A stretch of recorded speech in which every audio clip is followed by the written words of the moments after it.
Bonsoir à toutes, bonsoir à tous et bienvenue à ce nouveau numéro de votre émission Au cœur de l'actu. Ce numéro est consacré aux pratiques de l'information et de la communication au Burkina Faso. Dans un Burkina en pleine mutation, on assiste à une circulation sans précédent de l'information avec la montée en puissance des réseaux sociaux, les crises sociopolitiques pour ne citer que cela. Autant de facteurs qui bouleversent nos modes de communication et qui nous poussent à nous poser certaines questions. Comment décrypter ce flot d'informations dans cette société en pleine mutation? Comment s'assurer que cette communication contribue au développement de l'idéologie impulsée par le Burkina Faso en matière de communication? Eh bien, mesdames et messieurs, afin d'apporter des éléments de réponse, je reçois sur mon plateau deux invités pour discuter autour du thème pratique de l'information et de la communication dans un contexte de société en mutation qu'a du Burkina Faso.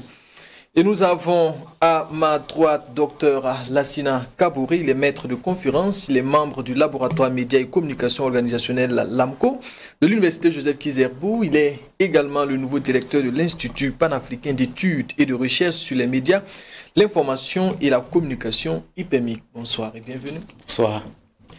Et nous avons à ma gauche Dr Régis Dimitri Balima, il est maître de conférence, il est membre du laboratoire médias et communication organisationnelle LAMCO de l'école doctorale lettres, sciences humaines et communication. Bonsoir et bienvenue. Bonsoir M. Kwame.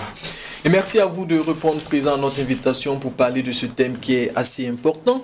Et justement, notre thème de ce soir a fait l'objet d'un colloque international organisé par le laboratoire médias et communication organisationnelle LAMCO et l'école doctorale lettres, sciences humaines et communication de l'Université Joseph Kizerbo du 14 au 16 novembre 2024.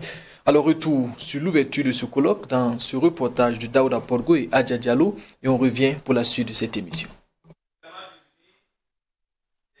Dans un monde en perpétuelle évolution, le développement des moyens d'information et l'accès à des sources fiables se présentent comme des enjeux majeurs. Fort de ce constat, le laboratoire médias et communication organisationnelle initie ce colloque international réunissant chercheurs, enseignants-chercheurs, professionnels et étudiants pour réfléchir et relever ensemble ces défis. La communication, élément central du progrès, est au cœur des échanges, comme l'a souligné le président de l'Université Joseph Kizerbo, qui insiste sur l'importance de ce rendez-vous pour élaborer des stratégies d'avenir face aux défis actuels. Pour nous, l'importance de cette rencontre scientifique va largement au-delà de l'Université Joseph Kizerbo et au regard, en tout cas, du programme qui nous a été présenté, des thématiques qui seront abordées. Nous restons convaincus que cette rencontre scientifique augure en tout cas de réflexions très approfondies, des échanges fructueux et nous attendons vraiment avec impatience les résultats. En tout cas, un rapport de synthèse donc, de ces réflexions-là, qui, j'en suis convaincu, les résultats permettront de faire une avancée sur ces grands enjeux sociétaux en matière d'information et de communication. Il s'agira de comprendre comment les dispositifs d'information ont évolué et de quelle manière ils engendrent de nouveaux modes d'utilisation de l'information et de la communication. Il sera également question d'évaluer dans quelle mesure les citoyens ont adopté de nouvelles façons de communiquer, explique l'enseignant-chercheur Serge Théophile Balima. Aujourd'hui, les pôles d'expression sont pluriels, au point que la vérité est de plus en plus difficile à cerner, puisque chaque émetteur de message détient sa parcelle de vérité, si bien que quand on regarde le système global de la communication, on a l'impression qu'il y a un brouillage des messages et pour décoder l'information, ça devient de plus en plus complexe. On se pose la question de savoir comment réinventer de nouvelles façons d'exercer les métiers de l'information et de la communication. Pourtant, c'est une nécessité parce qu'on ne peut plus pratiquer le journalisme comme avant, on ne peut plus pratiquer la communication organisationnelle comme par le passé. Il va falloir s'adapter à toutes ces mutations. Pendant 3 jours, ces chercheurs et enseignants-chercheurs venus de 8 pays interviendront sur plusieurs thématiques, notamment les pratiques de l'information et de la communication dans un contexte de société en mutation. Nos sociétés sont en constante mutation et au regard de ce constat, les pratiques de l'information et de la communication ne peuvent pas rester en l'état. Il y a nécessité de diagnostiquer effectivement ce qui est positif, ce qui fonctionne, et noter également ce qui ne va pas, de façon donc à ajuster, à amender, à adapter pour être en phase avec les réalités du moment. Ce colloque se déroulera du 14 au 16 novembre 2024 avec des communications en présentiel et en ligne afin de permettre une large participation. Plus de 250 participants sont attendus à cet événement. Alors voilà, nous venons de suivre à présent l'ouverture de ce colloque international là, qui s'est tenu ici même à Ouagadougou du 14 au 16 novembre 2024 et ça ouvre justement les échanges sur ce plateau. Et déjà, j'aimerais quand même poser cette question à Dr Lassina Kabouré. Quelle est votre appréciation de l'information dans un contexte de société en mutation comme le Burkina Faso? Oui, merci. Je crois qu'on l'a dit tout à l'heure dans le reportage, dans un contexte en mutation, l'information également doit être une information de qualité, comme en temps normal. Ça doit être une information également sensible aux différentes dynamiques, aux différentes mutations de ce contexte-là. Et en ce qui concerne le contexte burkinabé, pour être beaucoup plus concret, contexte de guerre, il faut que ça soit une information au service du pays, au service des forces de défense et de sécurité, au service de toutes les couches de la société. Donc bref, il faut que ça soit une information recoupée, triangulée, une information potable et saine, au service du citoyen, au service en tout cas du Burkinabé lambda. Alors vous l'avez dit tout à l'heure, quand on parle du Burkina Faso, nous sommes dans un contexte de guerre et vous aviez parlé d'informations de qualité. Qu'est-ce qu'on peut comprendre par information de qualité justement en temps de guerre? Oui, en temps de guerre, ça doit être une information qui est en phase avec le droit du public de savoir, une information en phase avec le droit du public de connaître. Parce que le journaliste signe un contrat, ou il a signé un contrat social avec les populations, et à travers ce contrat social signé, il est censé fournir à ce public-là une information potable, une information saine, de nature à lui permettre de comprendre les enjeux de la guerre, les enjeux en tout cas de la situation dans laquelle nous sommes, de nature à lui permettre de pouvoir bien se soigner, bien s'éduquer, payer ses impôts, être un citoyen modèle, s'imprégner ou de comprendre la notion de valeur endogène ou de la quête de la souveraineté. Donc bref, ce contrat social-là ne doit pas être violé. Parce que lorsqu'il est violé, une crise de confiance s'installe entre le public et le journaliste. Et cela n'est pas bon pour le journaliste, cela n'est pas bon pour la société. Et cela même a un impact négatif sur l'économie de la presse. Parce que lorsque le public décide de ne plus suivre une chaîne, de ne plus acheter les produits médiatiques, c'est la banqueroute, c'est la fermeture. Donc d'un point de vue socio-économique, cela n'est pas bien. Donc au-delà de tout ça, c'est un travail d'éveil des consciences, de sensibilisation, d'information, mais surtout de redevabilité. Et dans ce contexte de crise sécuritaire, voilà, on sait que le journaliste, à travers ce travail de redevabilité, d'imputabilité, contribue aussi à sa façon à la lutte contre la malgouvernance, à la lutte, ou en tout cas au combat pour l'instauration de pratiques vertueuses en lien justement avec les objectifs du pays, les objectifs de la charte, c'est-à-dire sortir le pays de l'ornière, sortir le pays de cette situation difficile que nous traversons. D'accord, une situation difficile que traverse le Burkina Faso. Docteur Balima, aujourd'hui, quand on parle de l'information, on voit rapidement le journalisme, on voit rapidement les journalistes. Alors, est-ce que la communication n'a pas sa part à jouer dans ce contexte de pleine mutation? Oui, bien sûr, c'est vrai qu'on a tendance à oublier la communication, ça c'est vrai. Mais aujourd'hui, vous verrez qu'on parle beaucoup de communication de guerre. Également, donc ce qui veut dire que les gens ont tendance à confondre ces deux aspects entre communication et information. C'est le gros problème que nous avons et nous, en tant que formateurs, notre objectif, justement, notre mission, c'est d'amener justement les gens à pouvoir faire la différence entre ces deux aspects des métiers de l'information et de la communication. Et notre colloque s'est penché sur ces questions-là durant 3 jours et nous avons pu justement faire un examen de la situation aujourd'hui au Burkina Faso, comment on va dire, les ministères, les entreprises, les ONG arrivent à communiquer aujourd'hui, en dépit de ce contexte extrêmement difficile et particulier, dont nous avons aussi pu faire un zoom sur ce point-là. Et je crois que si on fait même le point, nous avons même eu, je crois, davantage de communication qui allait plutôt dans ce sens-là que dans le sens de l'information qui a parfois monopolise, on va dire, les débats au détriment de la communication. D'accord, vous l'avez dit lors de ce colloque, il y a eu plusieurs thématiques en lien avec la communication. Il y a l'information également. On voit clairement avec votre intervention qu'il y a pratiquement cette différence. Est-ce à dire en fait que dans ce contexte de crise sécuritaire, par exemple dans le contexte du Burkina Faso, on doit prioriser la communication que l'information? Bon, ça, ça dépend. Moi, je crois qu'on a besoin des deux. Prioriser... non, ça dépend. Si vous êtes, on va dire, un producteur d'informations, vous n'allez pas vouloir prioriser la communication. Et si vous êtes plutôt du côté du gouvernement, de certaines sociétés, vous allez prioriser la communication. Donc ça dépend justement de là où vous vous situez.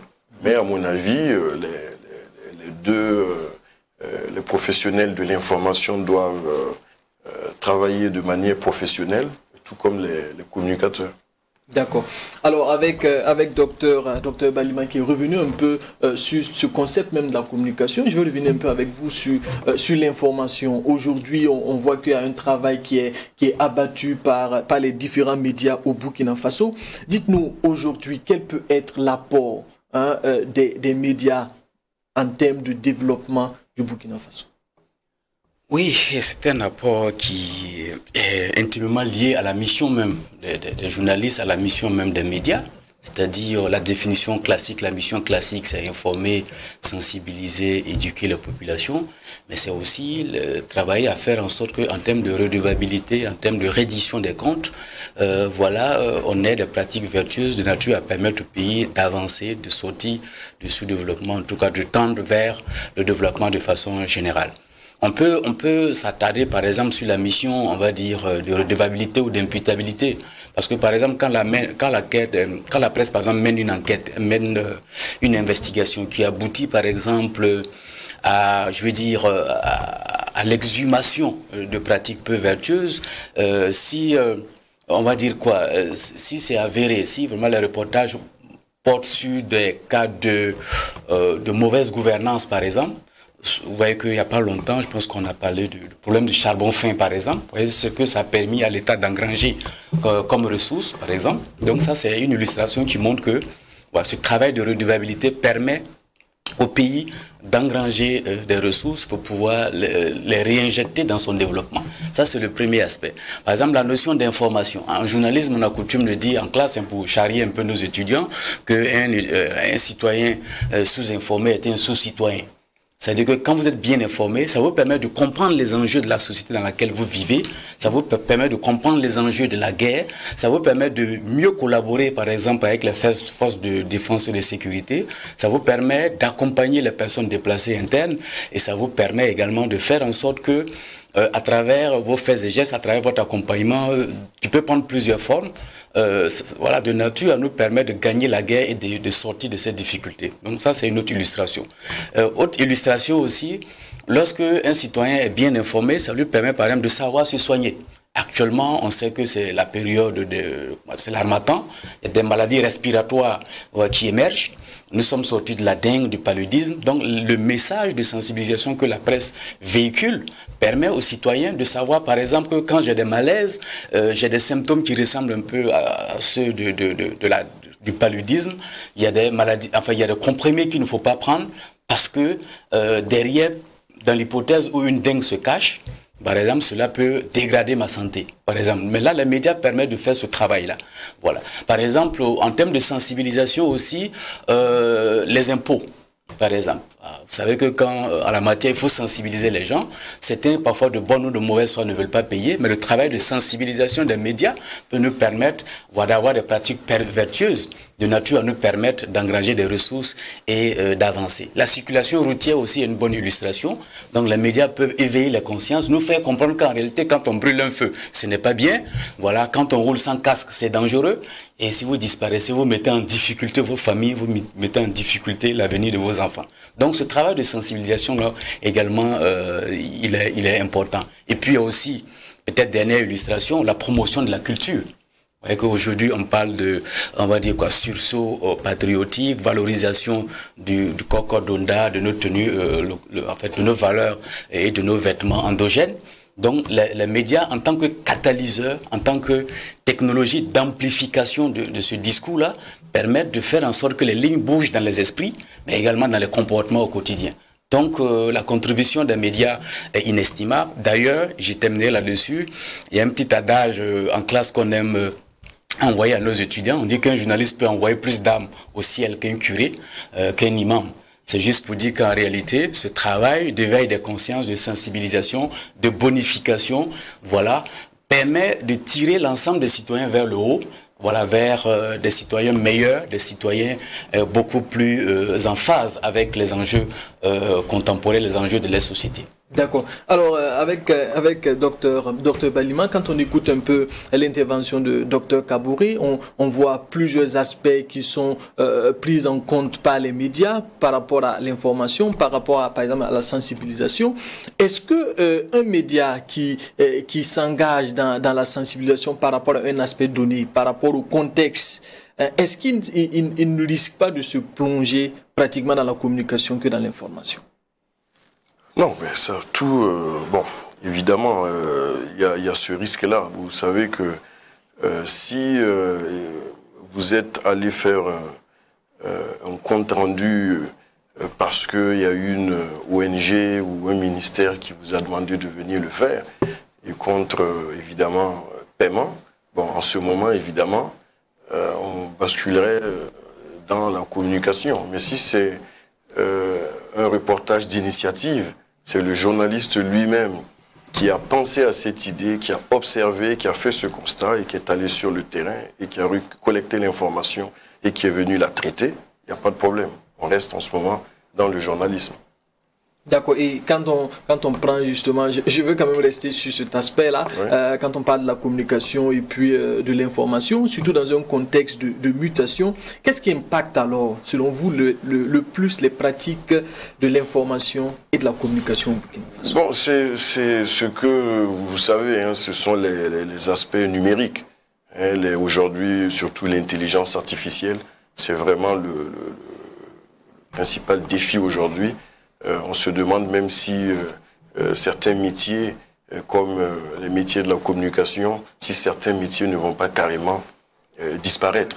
Donc c'est ça. Bon, aujourd'hui, c'est vrai qu'avec ces nouvelles technologies, Internet, le numérique, donc aujourd'hui, tout le monde est en même temps producteur d'informations, tout le monde reçoit facilement l'information, donc il revient aux journalistes, n'est-ce pas, d'apporter de la valeur ajoutée à ce qu'ils font pour se distinguer de ceux qui peuvent, puisque tout le monde peut le faire aujourd'hui. Et c'est la même chose pour les communicateurs qui doivent être outillés, s'outiller davantage. Ça veut dire qu'il faut évidemment continuer, enfin, travailler avec l'évolution. C'est sûr, hein, il faut travailler avec le numérique, etc. Mais vous devez essayer quand même d'apporter de la valeur ajoutée à ce que vous faites. C'est ça le principal défi aujourd'hui des praticiens de l'information et de la communication, c'est ça. D'accord. Docteur Balima vient de relever un défi important à relever, celui du numérique, de la nouvelle technologie, de l'intelligence artificielle. Et effectivement, on constate de nos jours une montée en puissance des médias sociaux. Hein. Quel égard faites-vous de cette utilisation même des réseaux sociaux? Oui, je pense que c'est les réseaux sociaux, en tant que technologie, ne sont pas forcément une mauvaise chose. Je pense que tout dépend de l'usage qu'on en fait. Il y a de bons usages. Mobiliser, conscientiser, informer, voilà, diffuser de la connaissance, ça ce sont les aspects positifs. Mais le problème, le danger, c'est lorsque les usages négatifs prennent le dessus. Par exemple, manipulation, fake news. voilà, on va dire bidonnage en série ou en réseau, montée des discours de haine, des discours de division, des discours de nature à saper les fondements de notre cohésion sociale. Ça, ce sont vraiment les aspects négatifs de ces réseaux sociaux. Et il y a aussi de plus en plus les problèmes de partage, de likes qui sont faits à la sauvette sans suffisamment prendre le recul nécessaire. Parce qu'il ne faut pas, c'est pas normal de partager un contenu si on n'a pas pris le recul. Voilà, parce que ça peut être un contenu nocif pour les enfants, un contenu nocif pour le moral des troupes, un contenu nocif en tout cas pour les âmes sensibles. Donc avant de partager, il y a un minimum d'éthique. Donc je peux dire que l'un des gros problèmes, c'est vraiment le défi éthique au niveau de l'usage de ces réseaux sociaux-là. Parce que, il a dit, intelligence artificielle, fake news, bidonnage, voilà, cybercriminalité. Donc ça, ce sont les usages négatifs. Donc l'idée, c'est de travailler à réguler un peu tout ça, à travailler à faire en sorte que l'autorégulation même au sein des groupes Facebook ou des groupes WhatsApp soit de mise. Et ça, c'est le citoyen qui est interpellé. Parce que le régulateur, CSC, ARCEP, SIL, BCLCC, également apportent leur contribution dans le cadre de cette lutte. Mais nous-mêmes, en tant que citoyens, à l'intérieur des groupes WhatsApp, des pages Facebook ou des groupes Facebook, on doit pouvoir de temps en temps, voilà, faire de l'autorégulation. Si c'est une information qui est un fake news, il faut travailler à le dire. Parce que parfois dans les groupes, il y a des âmes sensibles, il y a parfois des jeunes, et ça, ce n'est pas une bonne chose. Donc de mon point de vue, le gros défi ici, c'est vraiment le défi éthique, le défi des manquements, le défi des dérapages, parce que la désinformation, les fake news, on l'a vu au cours du dernier sommet de Davos. Voilà, ce sommet a montré que l'une des grosses menaces pour l'humanité, pour la démocratie dans les années à venir, ce n'est pas l'environnement, ce sont les réseaux sociaux, c'est notamment la désinformation. Donc la désinformation peut déstabiliser des démocraties, elle peut déstabiliser des régimes politiques, et ça c'est un gros péril, c'est un gros danger qu'il faut avoir à l'esprit et travailler chacun en ce qui en tout cas le concerne, mais au plan collectif, à limiter un peu la casse, à limiter un peu les effets négatifs et néfastes en tout cas de ces réseaux sociaux. Alors vous l'aviez... Oui. Je vais compléter. D'accord, allez-y. Il a dit. C'est-à-dire que c'est vrai que vous avez parlé des médias sociaux aujourd'hui, mais justement notre colloque, quand on fait le point des communications, des intervenants, il y a beaucoup, je ne dirais pas la moitié, mais au moins un tiers de communications qui se sont penchés sur cette question-là, sur justement ce que les médias sociaux entraînent aujourd'hui, n'est-ce pas, dans le circuit de l'information, dans nos modes de vie, etc. Donc vraiment, le colloque a beaucoup insisté sur cet aspect-là.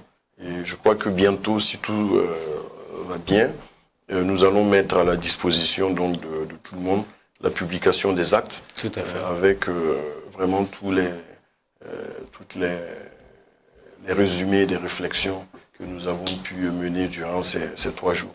D'accord. Et il a dit, et vous l'aviez appuyé également, aujourd'hui, les réseaux sociaux peuvent être une menace même pour par exemple, pour le Burkina Faso. Et quand on prend, par exemple, le contexte du Burkina, est-ce que les médias, les réseaux sociaux n'ont pas submergé, j'allais dire en fait, nos médias, j'allais dire traditionnels, je veux parler un peu de la télé, de la radio ou du presse-papier. Non, vous avez donné la réponse dans votre question. Mais il faut savoir que cette menace, cette réalité, elle n'est pas seulement au Burkina Faso.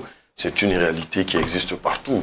Quand vous avez suivi récemment les élections aux États-Unis, la campagne aujourd'hui, elle se déroule essentiellement sur les réseaux sociaux. Et vous avez vu ce que l'incidence, ou comment dire, ce que le réseau social ex-Twitter, a provoqué.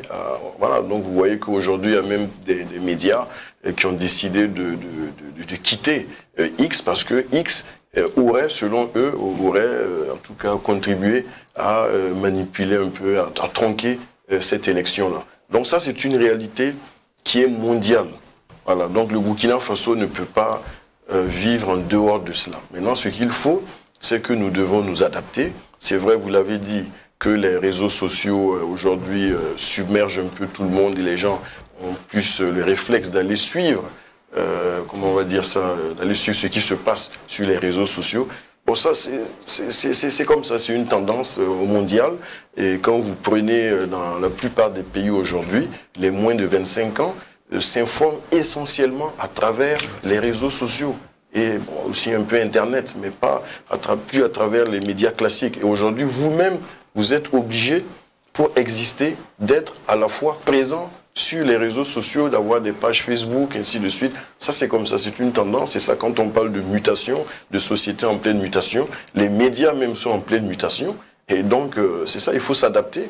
Et je crois que jusque-là, les médias burkinabés le font assez bien, pour ne pas dire très bien. Et je crois que ça va continuer. Et pour moi, je suis d'accord qu'on peut s'en inquiéter, mais je suis persuadé que les gens sauront toujours s'adapter. Parce qu'il faut savoir que toujours, hein, les médias, les journalistes ont toujours été, à toutes les époques, confrontés à des situations compliquées. Mais ils ont toujours su s'adapter. Donc je ne vois pas pourquoi aujourd'hui ils ne s'adapteraient plus au nouveau contexte. D'accord. S'adapter au nouveau contexte, lors de votre intervention, vous êtes revenu un peu sur la régulation même de ces médias sociaux. Vous avez même parlé d'autorégulation. Aujourd'hui, quel est votre avis même sur la régulation des médias sociaux et des plateformes numériques? Oui, c'est une violente question, mais je dirais que... C'est très important. Oui, elle est importante, mais les régulateurs font ce qu'ils peuvent. On a cité le cas du Conseil supérieur de la communication, de la Commission de l'informatique et des libertés, de l'ARCEP, Autorité de régulation des communications électroniques et des postes, et à la BCLCC, c'est ça, Brigade centrale de lutte contre la cybercriminalité. Voilà, donc ces 4 régulateurs, chacun, en tout cas de son côté, essaie d'apporter sa pierre à l'édifice, essaie de limiter la casse, essaie de limiter le nombre de manquements et de dérives. Voilà, en termes de cybercriminalité, en termes d'usurpation de comptes Facebook, de violation, on va dire quoi, en fait, de principe de la protection des données à caractère personnel, ou en tout cas de violence à travers les médias. Et si on prend par exemple le cas du Conseil supérieur de la communication, la dernière loi, la loi 041, dit que aujourd'hui, lorsque vous avez un compte Facebook de plus de 5000 followers, vous êtes régulable.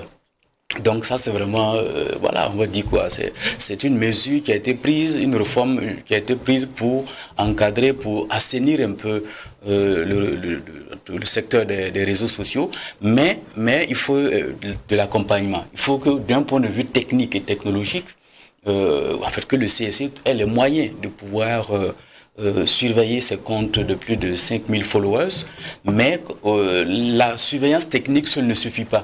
Il faut également de l'autorégulation. Si vous êtes membre de ces groupes de 5000 followers, vous pouvez également de temps en temps, voilà, apporter votre pierre à l'édifice, c'est-à-dire travailler également à lutter contre les fausses informations, contre les rumeurs, contre la montée des discours de haine, parce que au-delà de ce groupe-là, c'est le Burkina Faso c'est la vie du Burkina Faso qui est en jeu, c'est notre cohésion sociale qui est en jeu. Et de ce point de vue-là, c'est une lutte qui est de mon point de vue individuel, collective, nationale, supranationale même. C'est-à-dire que du côté des régulateurs, je suis de ceux qui croient, et là quand vous lisez un peu la littérature sur la régulation, à la faveur de la convergence technologique c'est quoi? C'est-à-dire qu'aujourd'hui avec le numérique, il n'y a plus de barrière entre l'audiovisuel, les télécoms et l'informatique. Donc ça fait que la matière à réguler de l'ARCEP, du CSC et de la CIL, voilà, se retrouve comme ça dans une sorte de bouillon, dans une sorte de magma au niveau des réseaux sociaux. Donc alors que les régulateurs sont un peu éparpillés. C'est-à-dire qu'un jour, il faudrait travailler à une fusion de tous ces régulateurs pour les rendre beaucoup plus forts, pour les rendre beaucoup plus efficaces, afin d'attaquer avec beaucoup plus de vigueur et de robustesse ce problème-là.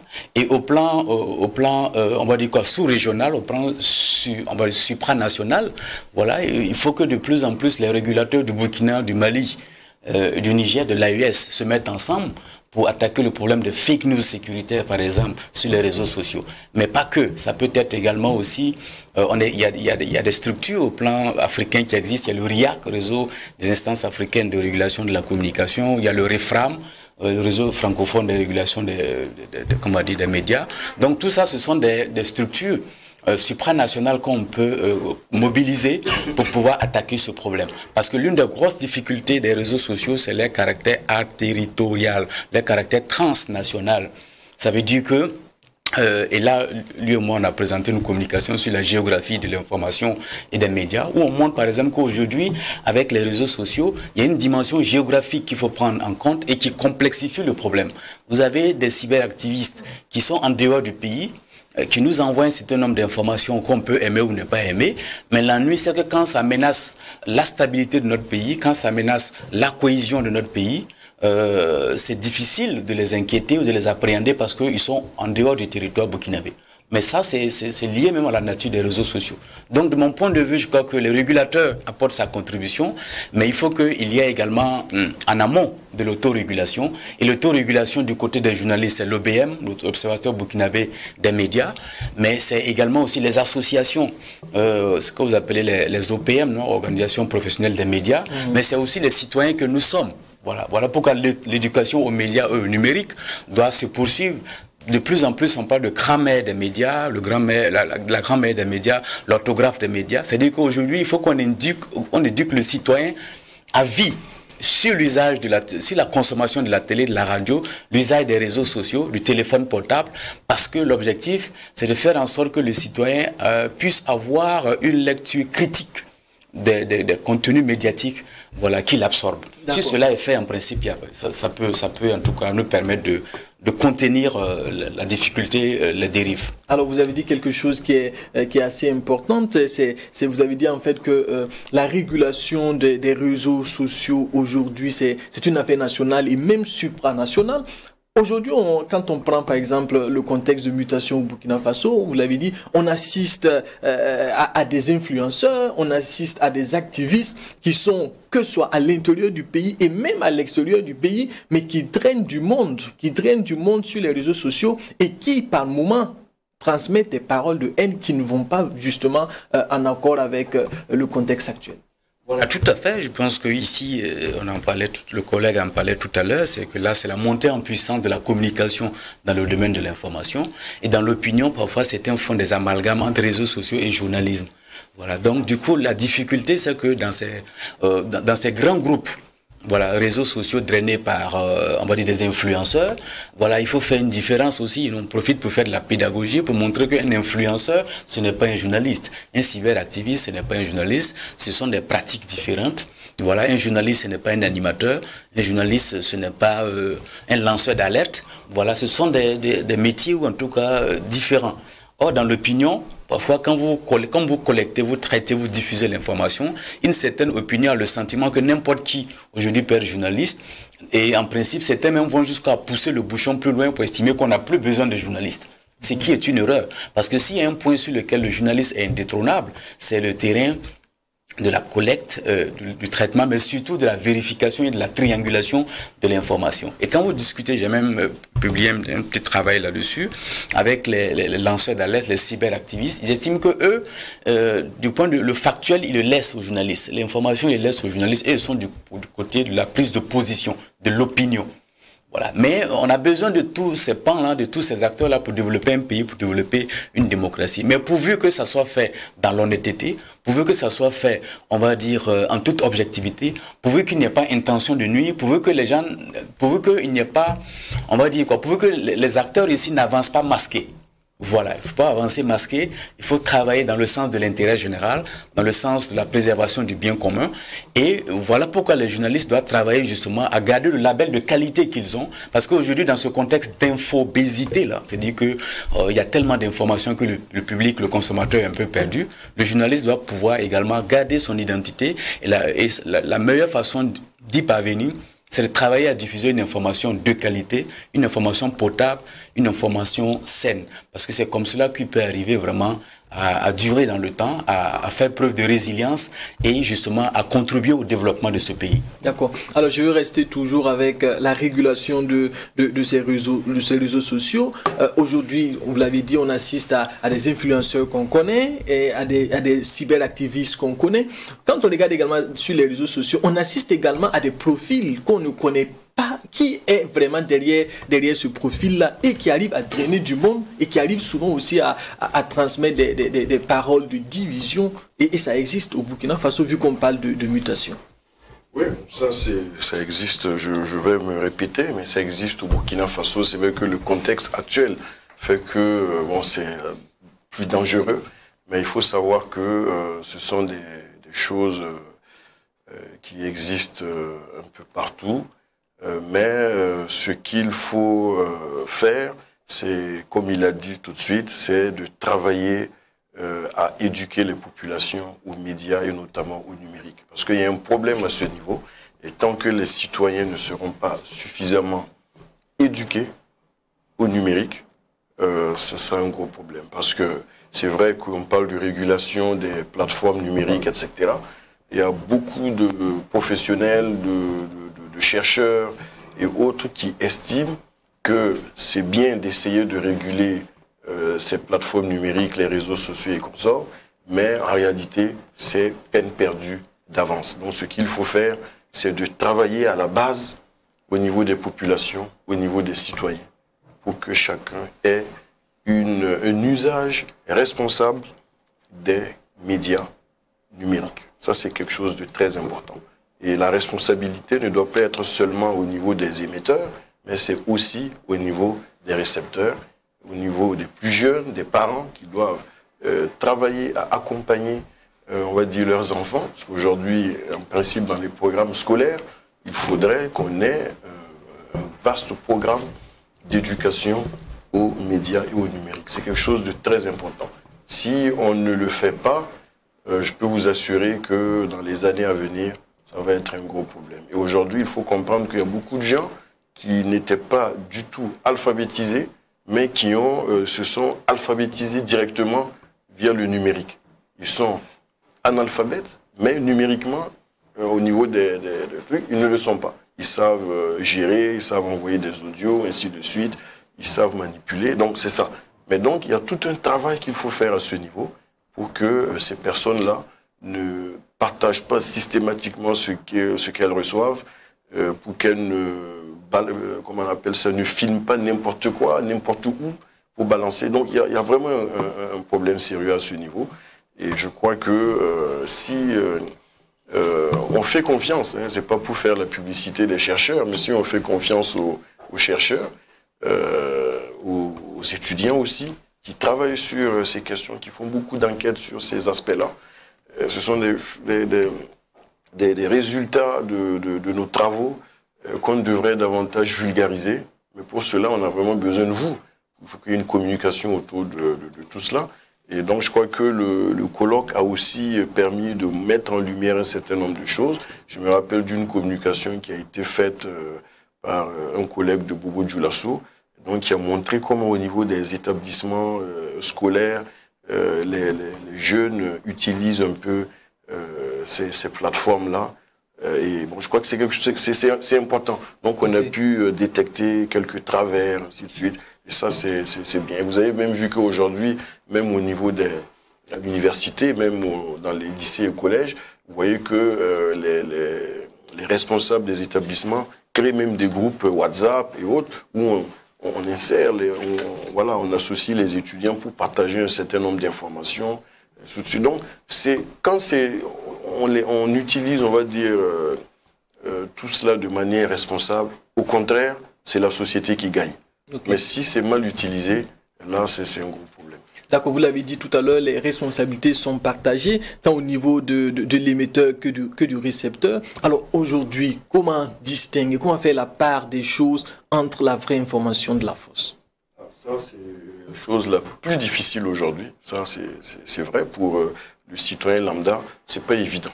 Parce qu'aujourd'hui, avec l'intelligence artificielle, c'est extrêmement, on peut faire beaucoup de choses. Mais on va dire, cette préoccupation-là, c'est là où on vous attend, vous les professionnels de l'information. C'est là où vous devez faire la différence par rapport aux autres.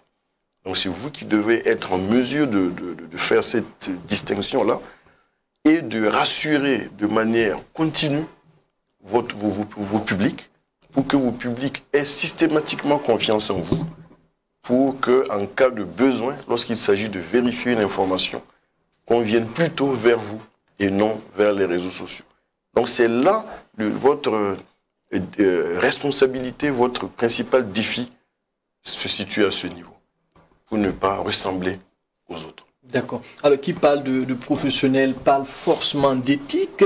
Et là, avec vous, docteur, quels sont, entre autres, les principaux enjeux éthiques liés même aux pratiques de l'information et de la communication au Burkina Faso? Oui, il y a beaucoup d'enjeux éthiques. Hein. Par exemple, on va dire quoi, les informations insuffisamment recoupées. Ça, il y a un problème éthique à ce niveau. Pourquoi? Parce que ça conduit à la diffusion de fausses nouvelles. Les enjeux éthiques aussi, si vous lisez un peu les différents rapports du Conseil supérieur de la communication, on peut les retrouver à travers les procès, par exemple, qui ont été faits à la presse, ou les procès qui ont été faits aux cyberactivistes, ou en tout cas aux internautes. Si vous prenez les procès, par exemple, la diffamation revient régulièrement.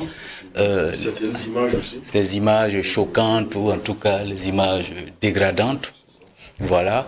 Le droit à l'image qui est violé. Il y a aussi, on va dire quoi, la diffamation, l'injure, l'outrage, trouble à l'ordre public. Il y a aussi de plus en plus l'atteinte au moral des troupes. Ça, c'est important. Et puis la diffusion de fausses nouvelles. Voilà, si vous regardez un peu, on ne va pas refaire l'histoire des procès là, mais si vous regardez un peu dans ces procès, il y a des leçons à tirer. Et quand vous regardez, vous lisez un peu la littérature liée à ces procès, je pense qu'il y a certains qui apparemment ne comprennent pas la portée, ne mesurent pas la portée des messages qu'ils diffusent sur les réseaux sociaux. Et quand, une fois maintenant qu'ils sont conduits devant le juge, voilà, finalement c'est mea culpa, ils ont le sentiment que bon, ce qu'ils ont dit, pour eux, ça n'allait pas pouvoir créer autant de dégâts. Donc ça fait qu'à ce niveau aussi, en tout cas c'est la... Comment dire quoi? Il y a des problèmes de mauvaise estimation de la portée des messages sur certains réseaux sociaux.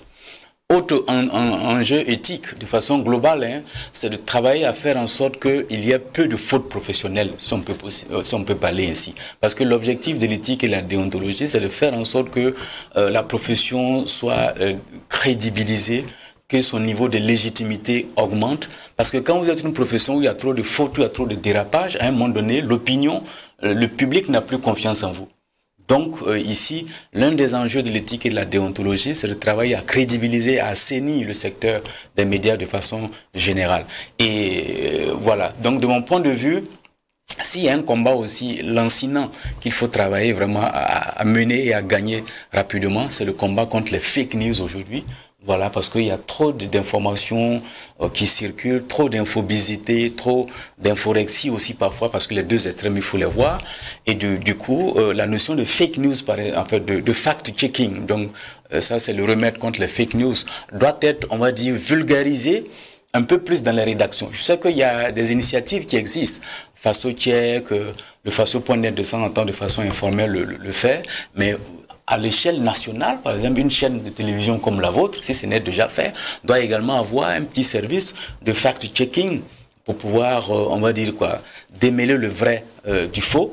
Et cela doit être étendu à l'échelle nationale. De mon point de vue aussi, un autre point pour pouvoir régler ce problème d'éthique, pour assainir un peu la profession, c'est aussi redynamiser les conférences de rédaction. C'est-à-dire que comme vous êtes une équipe avec le rédacteur en chef, voilà, il faut travailler à donner des consignes aux confrères pour que les gens se surpassent, pour que les gens se subliment. On ne demande pas de réinventer la roue parce que la charte d'éthique et de déontologie de l'association des journalistes du Burkina existe. Vous avez également parfois des chartes internes, mais l'idée c'est de travailler à faire comme au football, c'est se surpasser, se sublimer, être beaucoup plus concentré parce qu'aujourd'hui les fautes sont beaucoup plus mortelles parce que ce sont des fautes qui peuvent porter atteinte au moral des troupes. Et il faut travailler aussi, de mon point de vue, là, à pratiquer un journalisme d'empathie. C'est-à-dire qu'il faut rentrer dans la peau des FDS, il faut rentrer dans la peau des populations maîtrisées qui sont dans les zones rouges pour qu'à l'arrivée, on puisse avoir une information utile à notre pays, une information qui doit nous permettre de faire en sorte que cette guerre-là, voilà, elle finisse le plus rapidement possible. Donc, je dirais que de façon générale, au plan éthique et déontologique, le défi là, c'est vraiment travailler à avoir des pratiques vertueuses, à respecter, on va dire, la charte de l'association des journalistes du Burkina. Et par exemple, si on prend le point précis de la vérité, en termes de traitement de l'information sécuritaire. Voilà, même si l'information que je diffuse est une information vraie, en tant que journaliste, je peux garder mon esprit critique, parce que ça, c'est le fond du débat. Mais je dois me poser la question de savoir, est-ce que l'information véridique que je diffuse est une information qui peut porter atteinte à la sûreté de l'État? Si tel est le cas, je dois pouvoir m'abstenir, même si elle est vraie. Est-ce que l'information véridique que je diffuse doit porter atteinte à l'intérêt général? Si tel est le cas, je dois pouvoir la mettre en rade. Est-ce que l'information juste, recoupée, que j'ai, qui porte sur, on va dire, la sécurité, est de nature à mettre en danger des vies? Si par exemple tel est le cas, je dois pouvoir m'abstenir. Donc du coup, ça c'est un travail qui relève de la conscience individuelle de chaque journaliste, mais qui doit également être porté, qui doit être, on va dire, développé, en tout cas implémenté dans les rédactions. Et les rédacteurs en chef, voilà, sont, on va dire, interpellés là-dessus, parce qu'on ne peut pas gagner le combat de l'éthique et la déontologie à une échelle individuelle. Il faut que l'ensemble de la corporation s'en approprie. Je sais que c'est déjà le cas, mais il faut travailler à faire en sorte que les réflexes éthiques et déontologiques soient beaucoup plus aiguisés, parce que le contexte est particulier. D'accord. Alors pour démêler le vrai du faux, il faut l'engagement des médias, il faut beaucoup de professionnalisme. Est-ce à dire en fait qu'il faut également une contribution de la population pour que la population revienne aux médias traditionnels, ou revienne à la radio, revienne à la télévision, ou revienne aux presse-papier? Oui, ça c'est normalement, quand si vous voulez prendre moins de risques, c'est d'aller vers les médias professionnels. Ça, c'est évident. Maintenant, ce qu'il y a, c'est que vous savez qu'aujourd'hui, nous sommes dans une situation où les gens aiment de moins en moins lire, aiment le sensationnel, aiment le spectacle, etc. Et justement, les réseaux sociaux, surtout quand vous regardez aujourd'hui avec la montée en puissance de TikTok, il y a beaucoup de gens qui préfèrent s'informer via TikTok. Ce qui, à mon avis, est moins intéressant que Facebook ou autre. Mais parce que, justement, à ce niveau, il y a beaucoup d'images, beaucoup de spectacles, etc. Donc les gens, le vrai problème, vous l'avez un peu dit tout à l'heure, c'est qu'on se pose la question de savoir est-ce que les gens même, est-ce que la majorité d'entre nous recherchent véritablement la vraie information. On a l'impression que les gens aiment plutôt l'information spectaculaire. Et or, j'ai l'habitude d'expliquer aux uns aux autres, il faut se méfier de l'information qui est apportée de manière spectaculaire. Voilà, donc c'est un peu ça le vrai fond du problème. Mais donc la population a évidemment un rôle à jouer et la question c'est-à-dire l'éducation aux médias et au numérique revient encore. Et si cela est fait, je crois qu'on va pouvoir régler un certain nombre de problèmes. Et justement, la question de la primeur de l'information entraîne même des médias professionnels à communiquer la fausse information. Ah oui, bien sûr, puisque bon, ça dit chacun veut avoir le scoop, ainsi de suite. Bon, c'est le danger aussi, hein, c'est un gros risque que certains médias prennent. Mais l'inconvénient, c'est qu'une fois, deux fois, vous décrédibilisez. Bon, et après, on vous assimilera à n'importe quel type de média qui est là pour le sensationnel. C'est ça aussi. Donc, la crédibilité du média, du journaliste, pour moi, elle est sacrée. Donc, il ne faut pas s'amuser avec ça. D'accord. Et avec Dr Kaboulé, j'aimerais quand même revenir un peu sur les compétences clés, parce que vous en avez parlé. Quelles sont, entre autres, les compétences clés que doivent acquérir les futurs professionnels, hein, que ce soit de la communication ou de l'information, pour s'adapter à cette mutation au Burkina Faso? Oui, je pense que ces compétences-là, il faut, pour pouvoir bien les cerner, il faut retourner aux fondamentaux du journalisme. Le journalisme, c'est la maîtrise des genres rédactionnels, donc ça demande la technicité. Le journalisme, c'est la culture générale, mais elle aussi, elle se construit. J'aime parfois taquiner un peu les étudiants. Il dit après, voilà, ne finissez pas votre cursus en tant qu'étudiant en journalisme sans avoir acheté un seul ouvrage, par exemple. Donc, la culture générale, ça se construit. Donc, deuxième pilier. Troisième pilier, c'est l'éthique et la déontologie. Voilà, ça aussi, c'est une compétence importante. Et puis, les réflexes professionnels sur le terrain. Donc ça également, ça c'est le fondamental. Maintenant, face aux réseaux sociaux numériques, face au numérique, face aux TIC, les journalistes également doivent mobiliser les volontés. Parce que parfois notre rapport au téléphone portable, notre rapport à l'informatique, notre rapport on va dire quoi, au TIC, c'est une affaire de volonté. Donc il ne faut jamais se lasser de se former, parce que l'un des reproches qu'on fait aux journalistes, en termes de formation, il n'y a pas de problème, parce que la formation initiale, voilà, en règle générale, elle est acquise, mais le défi, c'est la formation continue. C'est-à-dire qu'une fois que vous êtes sur le terrain, au bout d'un certain nombre d'années, il faut toujours songer à vous recycler.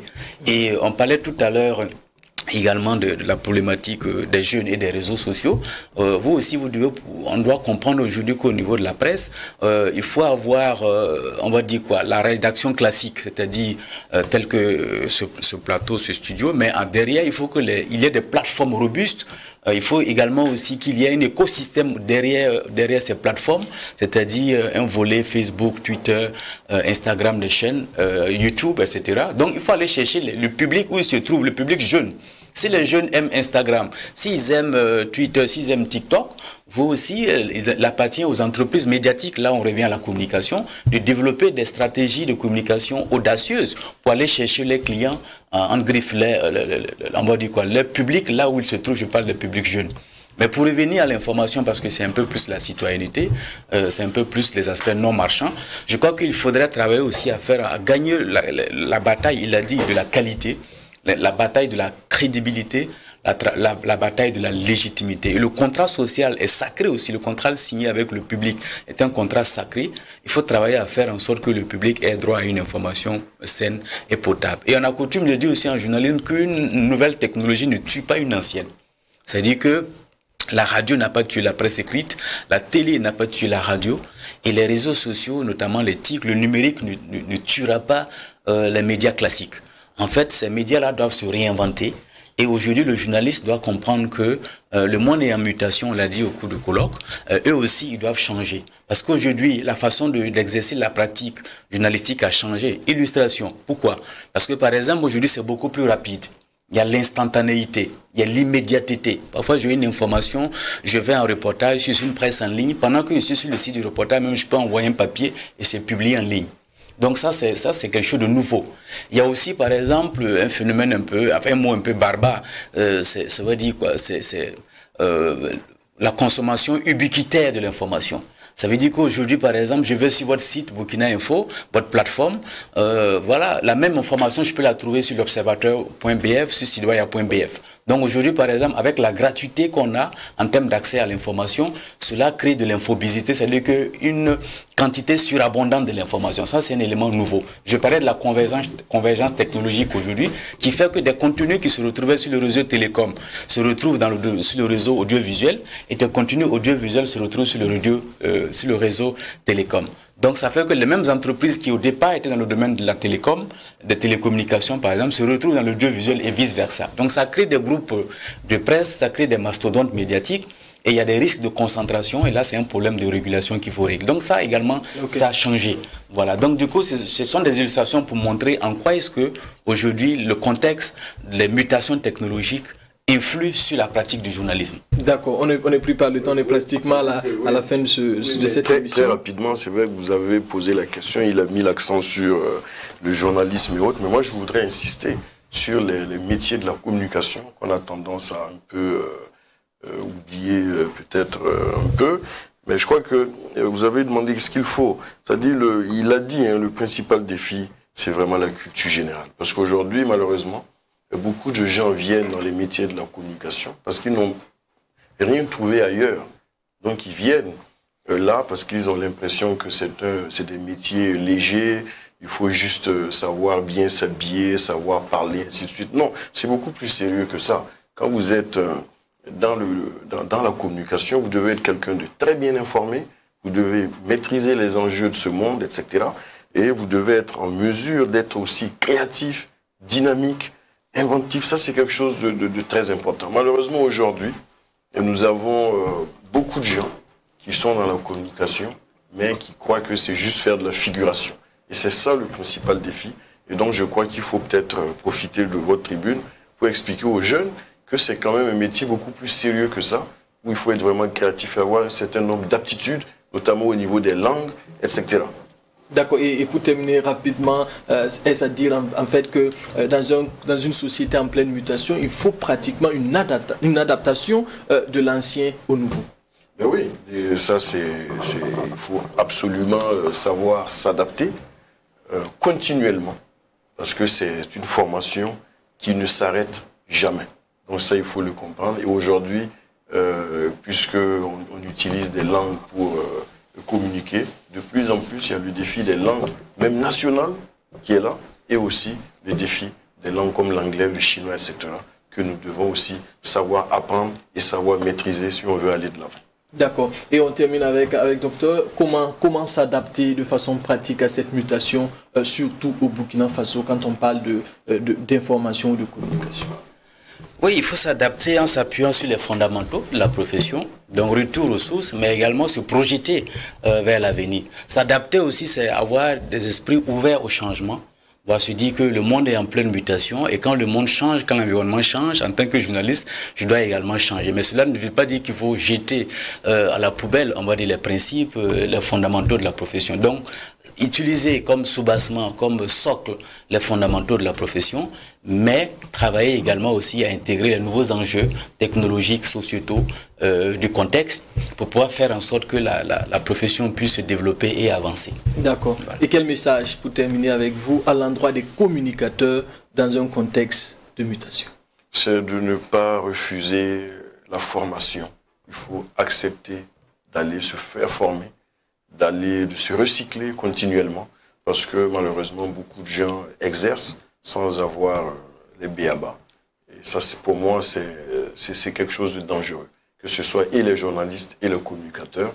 Aujourd'hui, il y a quand même beaucoup de dispositifs qui existent, hein, que ce soit au niveau des universités ou même en ligne, et des formations qui sont offertes ça et là. Il faut accepter d'investir pour se former, parce que c'est quelque chose d'important et l'évoluer, ça va très vite. Donc il faut le faire, absolument. D'accord. Et le message à l'endroit des journalistes?